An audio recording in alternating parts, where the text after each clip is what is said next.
ইমাম হাসান ডাক দিয়া কয় বাইরে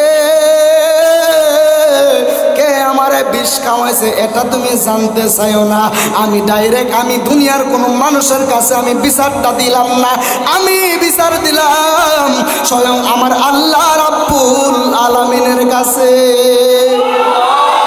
সেই মাত্র ইমাম হাসান ইমাম হুসাইনকে ডাক দিয়া কই বাইরে তুই কান্দিস না, তুই কান্দিস না, তুই একটু ধৈর্য ধর, এরপরে তোর সিরিয়াল আসতেছে। এবার ইমাম হাসান একটা ডাক দিয়া কই বাইরে আমি তোর কাছে একটা আবদার রেখে যাই, আমি তোর কাছে একটা কথা দিয়ে যাইতাম চাই। আমি যখন শহীদ হয়ে যাব আমার লাশটা আমাদের নানা ভাইয়ের রওজা মুবারকের মধ্যে তুমি নিয়ে যাইবা। আমার নানা ভাই রহমাতুল লিল আলামিন নবীর রওজা মুবারকের পাশে আমারে তোমরা দাফন করবা।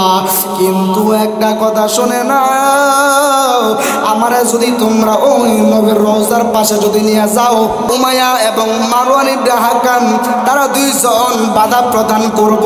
কিন্তু সাবধান, আমার লাশটারে তুমি সামনে রাইখা ওই মদিনার মধ্যে তুমি কখনো রক্তপাত কইরো না।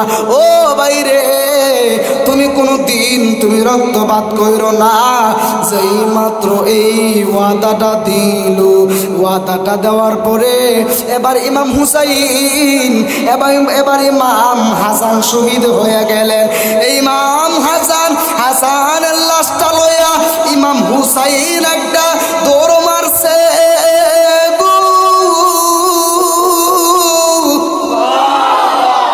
ইমাম হুসাইন ইমাম হাসানের লাশটারে লইয়া নবীজির দরবারের মধ্যে চলে গেলেন।